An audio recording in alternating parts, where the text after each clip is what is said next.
Welcome to the third stop of the ISAF Sailing World Cup in Palma de Mallorca, and the first of the European venues, where over 900 sailors will fight for the titles across the 10 Olympic classes and the 2.4-metre Paralympic class. For the 10 Olympic classes, Trofeo Princesa Sofia Mapfre marks the largest fleets for a World Cup event in this new Olympic quadrennial. There are numerous new partnerships as former Olympians pair up with new crews and switch Olympic events, along with numerous new faces and teams who have moved into or up to the Olympic campaign trail. For many of those teams who didn't qualify for the 2012 Olympic Games, 2013 marks the start of their campaign to Rio 2016.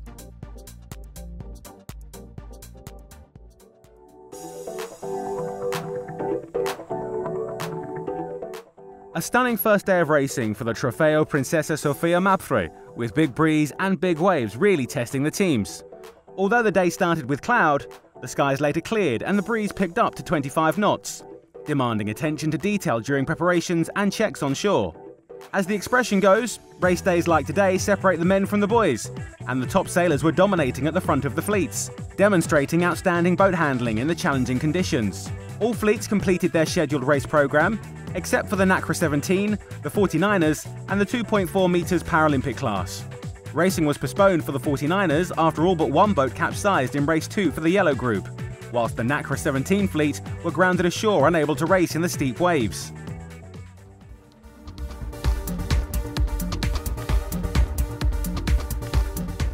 In the Charlie racing area, first to go were the yellow group of lasers, where the two British helms, Ben Cornish and Jack Weatherall, launched themselves off the start line ahead of the pack at the pin end, with New Zealand's Sam Meach a few metres to windward. Meach fought his way upwind through the waves and rounded the wind mark first, with Germany's Philip Bull a few metres behind, and chased hard by Matthew Wern from Australia in third. The fleet steamed into a fast reach and onto the downwind leg, which demanded intense concentration to surf through the waves and swell.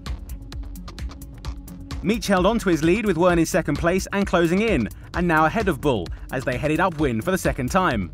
But the race was a long way from over for the world ranked number 2 Bull, and as the fleet headed through the downwind gate for the second time, he had taken control of the race and was now leading, with Meach on his tail surfing the huge waves. Their positions held as they crossed the finish line, and Bull claimed his first victory of the series. Last to go in the starting sequences were the women's laser radial Blue Fleet, where the French Mathilde Descaranga had a great start on windward and soon secured a lead over the rest of the pack, but not for long.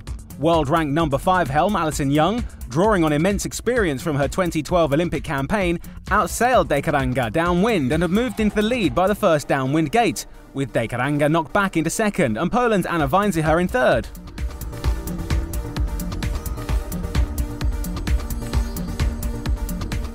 On to their second race of the day in the Echo Course area were the RSX men's fleet, racing in fairly extreme and challenging conditions with the sailors struggling to keep their boards down. The big star of the day was Germany's Toni Wiehelm, who scored 2 bullets in style, leaving the fleet far behind. France's Julien Bonton, the 2012 RSX world champion, ended the day second on the overall leaderboard, and Brazil's Ricardo Santos in third. Local sailor Ivan Pastor claimed 2 top 10 finishes and ended his day in 6th overall. It was a really nice day. I mean, obviously we had great conditions, sunshine, 22, I would say 27 knots, big waves. It's what we were dreaming about. It was just gorgeous, and myself, I had a really good day with 2 bullets, 2 first places. I mean, you can't really start better into a competition. In the 470 women, the relatively new partnership of Olympians Lara Vadlo and Jolanta Ogar from Austria are on a mission to Rio 2016. Their time spent training in Palma ahead of the event rewarded them with a 9th overall on the leaderboard. In the 470 men Blue Fleet, Austria's Matthias Schmidt and Florine Rietstade won both races for a flawless day of racing. Their performance was matched in the Yellow Fleet by 2012 Olympic gold medalist Matt Belcher and his new crew Will Ryan. It was a day requiring intense focus and also physically demanding. With racing finished, teams were keen to recharge their batteries ahead of race day 2 at ISAF Sailing World Cup Palma. And it was another day of perfect racing conditions. A light breeze filled the Bay of Palma, and the big swell from yesterday's breeze provided more great racing.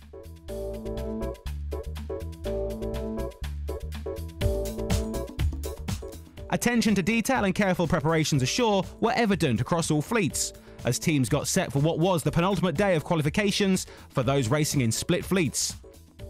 Throughout the day, the wind gradually increased, and all events completed their scheduled races. After the first day's strong winds kept them ashore, racing got underway on day 2 for the two-person women's skiff event, raced in the 49er FX class, one of the 2 new events on the 2016 Olympic programme. Race 1 started at 1100 hours exactly, with the fleet of 32 boats spread along the start line. Italy's Conti and Klapsisch were the first boat off the line on leeward, but it was not long before the advantage went to Denmark's Hansen and Iversen, who were the first team to round the bottom gate, followed closely by their teammates Nielsen and Olsen. The fleet continued into their second upwind with some closely matched racing and a great spectacle of colourful sails. As the fleet headed downwind for the finish, Nielsen and Olsen seized an opportunity and moved into the lead, with their teammates in second and the Dutch pair of Beckering and Blom in third.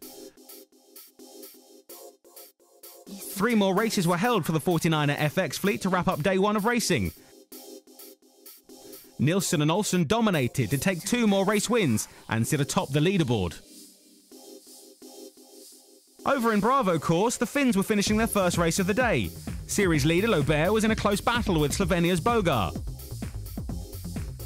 Britain's Andrew Mills followed in third. On to the second and final race of the day, but a few too many jumping the start forced a general recall, with the restart under the black flag rule, sufficient warning to get everyone off cleanly. The pin end was biased and most of the fleet bunched there, tacking soon after the start, with Great Britain's Andrews in control on top of the fleet. With the windward mark on the right side, the port tack leg was the longer one, and it was Croatia's Vujasinovic who rounded first, but literally boat to boat with Andrews and Mills just a few metres behind. During the downwind leg, Vujasinovic sailed deeper, while New Zealand's Josh Jr. put in a stunning performance and slipped up into second place, between the Croatian and Andrews. Jr. continued to push hard and accelerated his position to take the lead ahead of the downwind gate. But he just couldn't draw on enough reserves to hold his lead to the finish and fell back to second, with Andrews seizing his first victory of the series. Back on Alpha course, the 49er Blue Fleet started their first race of the day, with Great Britain's 2012 Olympians Stephen Morrison and Ben Rhodes taking an excellent start to leeward and quickly blanketing their teammates in the form of new pairing Bithell and Grube. Bithell secured the silver medal in the men's 470 at the 2012 Olympics, but he moved to the 49er as he will be too heavy in the 470 for the predicted light wind conditions in Rio. As the 49ers continued to round the downwind gate, the conditions had begun to escalate, with the wind increasing and the waves bigger. All change at the front gate, with Poland's Prize Batek and Kolaczynski now taking control and moving into the lead as they headed for the third and final upwind leg of the race. But not for long. Germany's Hale and Ploessel outsailed them to take the race win, leaving the Polish in second. It's been really exciting today. I would say it's on the limit for the 49er. The wind was maybe 20-25 knots, but the issue was really huge waves out there. And yeah, the 49er has some difficulties coping with these waves, but it makes it really exciting, and it's really technical out there. If you can sail the boat good technically, then you have a top 3, top 5. After 2 days of strong winds and big waves, the conditions turned around for the third day of the Trofeo Princesa Sofia Mapfre ISAF Sailing World Cup Palma. There was very little wind during the morning and the sea had flattened out, giving the teams extra time ashore as all racing was postponed, as the race committee waited for the wind to pick up. However, it was also a useful opportunity to double-check boats and kit after the beating that was given to equipment and sails from the first 2 days of rough conditions. We're going into day 3 today, and the forecast is much lighter than the previous 2 days, which has been quite wild and windy. Very exciting racing on the racecourse, but it does mean that today the fleet will probably be a lot closer, the boat speed will be a lot more even, and it will be more tactical racing in a sea breeze, which will give a lot of other teams more of a chance maybe. Might be a lot of changing around in the results before the gold-silver split tomorrow. Around midday, the local sea breeze started to kick in and the race committee gave the signal for most of the classes to hit the water. In the 470 men's fleet, 3 teams were incredibly close at the top, with Austria's Schmid and Reichstader leading a trio, including Olympic gold medalist Belcher with crew Ryan in second, and Mantis and Kayalis from Greece in third. Today was set to unsettle some of these top boats. First to start were the 470 yellow fleet, and it was Italy's Bertola and Alcidi who took the advantage as the first boat off the pin end. Up at the windward mark, France's Bouvet and Millon came in from the left and rounded the mark first, followed closely by the Olympic bronze medalists Calabrese and De La Fuente from Argentina, and in third the Italians. Into the fast-reaching leg, and the French pair held onto their lead and set the pace towards the downwind gate. Series leaders Schmidt and Reichstader were buried further back in the fleet, close to the New Zealanders Snow Hansen and Wilcox. As the top 3 were approaching the gate, the distance between them narrowed and they were literally lined up together as they rounded. Strong positioning saw the Italians come out of the gate ahead, pursued by Argentina and then the French pair as they headed back upwind for the second time. A repeat performance from France's Bouvet and Millon, who again pushed forward, and by the time they were back at the bottom of the downwind and heading into the gate, they were safely back in the lead, with a safe margin over the rest. Some big moves up the fleet from the New Zealanders Snow Hansen and Wilcox, and amazing downwind tactics saw them sparring with the Argentinas for second place as they headed towards the finish. The Kiwi pair were on fire, and with the French taking the race win, they secured second, leaving Calabrese and De La Fuente in third, ensuring all 3 remained in the top 10 on the leaderboard. While the 470s were finishing, the NACRA 17s, the new mixed Olympic event, were on their way to race area Echo for their first race of the day. An exciting multi-hull that offers a new dimension in Olympic sailing, as it is mandatory for the team to be mixed, so 1 man and 1 woman, either as crew or helm. The 34-boat NACRA 17s were spread along the start line, with the Swiss pushing up towards the middle of the line and starting too early. A great opening from Italy's Porro and Banti saw them start first at the pin end. The fleet headed on a fast upwind sprint, and it was soon the turn of the French team of Besson and Rieu to move up a notch and take the lead at the windward gate, before piling on the speed downwind to increase their lead. After a perfect rounding at the bottom gate, they kept on form and took their first win of the series, with teammates Verreau and Ordinaire in second. Both advanced up into the leaderboard top 3. The sea breeze kept blowing for the rest of the day, enabling all fleets to keep to their race schedule and compete the required number of races for the qualification series. The series moves on to stage 2 tomorrow, with 2 days of finals racing, ahead of the medals races on Saturday. The test format and point system being trialled at ISAF Sailing World Cup Parma will see teams only carry forward into the final series points equivalent to their position on the leaderboard, so virtually eliminating any points advantage and allowing a fresh start for the finals.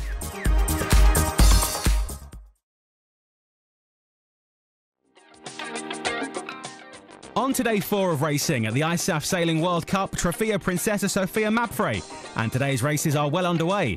After 3 days of qualification races, today is the first day of the final series, which pitches the top qualified athletes against each other, so no margin for errors.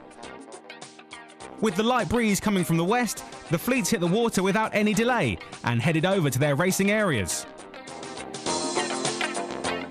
On Delta Course area, the 470 women's gold fleet started racing first, and it was Israel's Olympic helm Cohen and new crew Maman who started at the pin end, close to Italy's Caputo and Paolillo.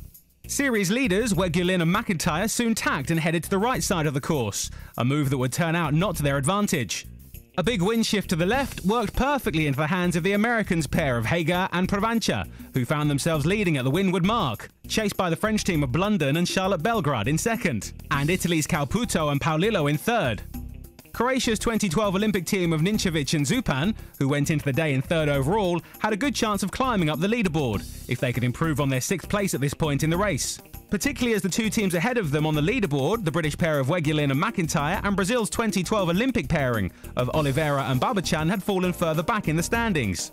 Due to the wind shift, the downwind leg was a straight sail to the gate, so time for some upsets and position changes, apart from the Americans. Hager and Provancha continued to extend their lead, were in control of the race and facing little pressure from other teams. The Brazilians made a clever tactical manoeuvre and tacked to the right, followed by the British, as they endeavoured to close in on the leaders and keep hold of their top places on the leaderboard. With the Americans and the French teams claiming the top 2 places in the race, the fight was on for the third. And it was Italy's Caputo and Paolillo in a close battle with the Israelis Cohen and Maman. But the Italians kept cool and held tight to their position to finish third. The Croatians' hopes of making any further gains up the fleet and putting more boats between themselves and the Brazilians were dashed, and the Brazilians' earlier move to the right side of the track saw them shift up the pack and finish in 7th, right behind Ninčević and Zupan.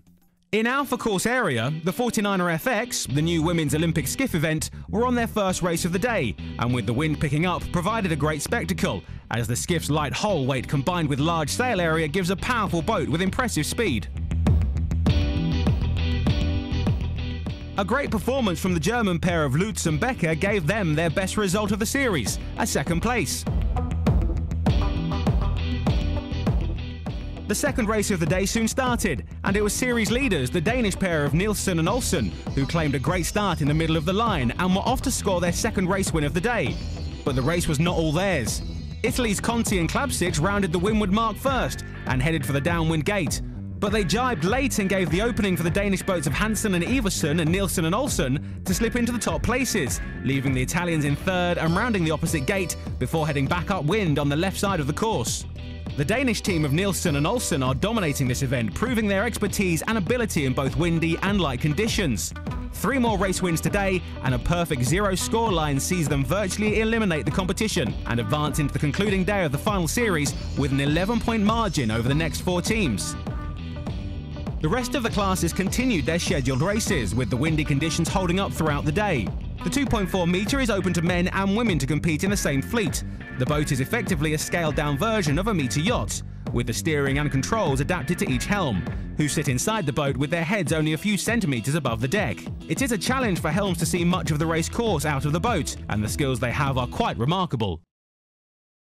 With 1 more day of the final series left, the 5th is showdown day to decide the top 10 boats in all events, apart from the skiffs, where it is top 8, which will advance through to the medal races on the final day. So 8 teams from 5 nations and 4 medal races to determine the winners. Anything can happen at the final day. Final day of, the finals. Got 2 races to go. With this new format, I'm currently on 0 points, and they've got, I think, a 6-point lead. But it's, very, very close. Everyone's pushing quite hard, and it's an important day today to try and go into the 2 medal races tomorrow with a decent lead. However, a bit of patience was again required today, as the wind took a while to materialise and kept athletes ashore for a few hours, until the sea breeze kicked in and fleets were sent out to race on the Bay of Palma. A bit more time for athletes to have a final check of equipment to ensure the best performance from their boats. Around midday, 8 out of the 11 events competing hit the water and headed out to their race tracks. On Echo Course area, first to start were the RSX fleets, where Spain's Ivan Pastor was leading in the men and Brian Shaw from Great Britain in the women, albeit closely followed by Germany's Moan Adele and Spain's Blanca Manchon. Today, Pastor did his best to see off a challenge from the Brazilian Olympian Ricardo Santos, who scored 2 race wins in the tricky conditions. The wind was averaging at around 10 knots, which made planing conditions marginal. The performance difference for those athletes who could get their boards up and planing was significant, and they went about twice as fast as those who could not, as they all fought for wind, lanes and space. Pastor ended the day at the top of the leaderboard, but with only a 2-point advantage over Santos. In the women's fleet, Germany's Delle matched the scoreline of Santos, notching up 2 race wins to move into 2nd overall and close the gap on series leader Shaw to just 3 points. In Charlie Course area, the Laser and Laser Radial fleets were racing. In the first race of the day for the Laser Radial Gold Fleet, Poland's Anna Vainziher had put in a surprise appearance at the front of the pack and was leading, but under immense pressure from Denmark's Anne-Marie Rindom, who ultimately claimed the race win, and at that point moved up to 3rd place on the leaderboard, behind her teammate Sara Guni.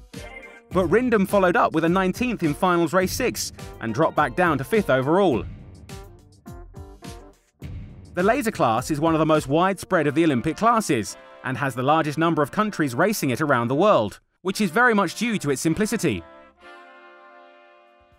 In the 49er fleet, who contest short 30-minute races, there were a number of teams chasing to get into the top 8 who advance to the medal races. The 49er is a fast skiff which demands a top physical performance from the teams, and with the fleet hosting more than 3 Olympic medalists, is proving highly competitive here in Parma. Series leaders, Germany's Eric Hale and Thomas Plöersel, have accelerated their position of 8th overall at the start of the final series to 1st overall. So 8 teams from 5 nations and 4 medal races to determine the winners. Anything can happen tomorrow.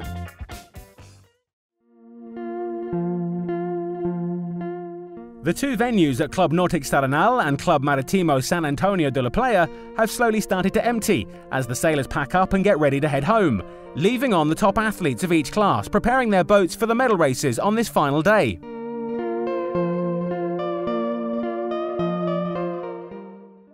First to start the medal races were the NACRA 17 fleet, the new mixed multi-hull Olympic event.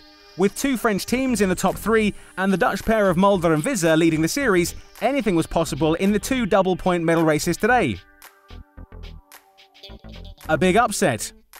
Finally, it was the other Dutch crew of Groeneveld and Begeman who claimed a bullet and with it pushed up to 2nd overall, knocking Francis Verreau and Audinaire into 3rd, with the other French team crashing out of the podium places to finish in 4th overall. In Course Area 1, the theatre-style medal races took place for the skiff events, the 49er and 49er FX. Underway first were the 49er FX, racing around a very tight course with a target time of 10 minutes per race. Make one mistake and you're out of the game. The skiffs were the only events to have 4 medal races, although the points did not count for double as in all other classes, and only 8 boats qualified through to the medal races. Denmark's Nielsen and Olsen put in a supreme performance and powered up to win 3 of the 4 races in a nail-biting showdown and hold firmly onto their overall lead. New Zealand's Maloney and Meach secured the other race win and finished in 2nd overall, with both these top 2 teams holding a significant points margin over the rest of the fleet. The battle was now focused on the final 3rd place on the podium. Denmark's Hansen and Iversen had a close fight on their hands to hold on to 3rd, particularly against Germany's Lutz and Beck, and sailed an excellent series to secure the bronze medal at their first ISAF Sailing World Cup event in the skiff. We are very surprised that we will win the regatta overall.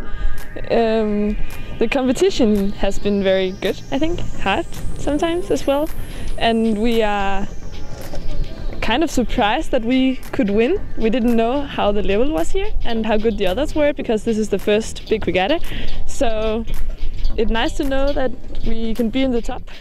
In the laser radial, Great Britain's Alison Young delivered 2 strategically sailed races to ensure 2nd place Sarah Gooney from Denmark did not seize the gold medal from her. Denmark's Anne-Marie Rindum raced brilliantly to convert her 5th place on the leaderboard at the start of the day to a bronze medal. Up next to the medal race track were the laser men's fleet. Australia's Tom Burton had New Zealand's Sam Meach a bit too close for comfort in points and was intent on protecting his place on the leaderboard.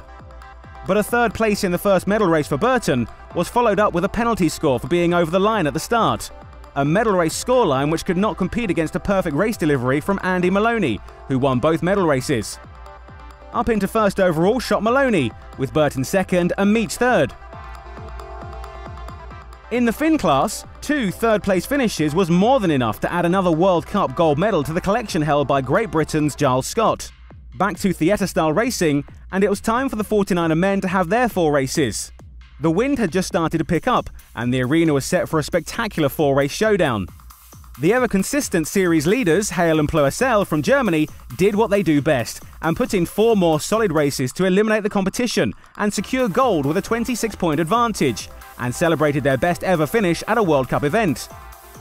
Moving up from 3rd going into the day, to claim silver by the end of it, were Denmark's 2012 Olympic bronze medalist Norregard with Crew Thompson. Great Britain's Evans and Powys just couldn't catch the Danes in the 15-minute dash around the track and had to settle for the bronze medal. Last but not least were the 470 men class that attracted all the attention, as the Australian Olympic gold medalist and 3-time world champion Matt Belcher and his new crew Will Ryan were on their way to recreate the magic Belcher and former crew Malcolm Page had achieved. Counting a perfect score of 0 points and 4th in medal race 1 was looking promising, particularly with their closest challengers, Mantis and Kagialis from Greece finishing in 6th. The awards ceremony took place later in the evening next to the stunning Cathedral of Parma, where all winners received their medals and trophies. The loudest applause went to Ida Marie Nielsen and Marie Olsen in the 49er FX, who claimed the prestigious Trofeo Princesa Sofia for the lowest overall point score of the series.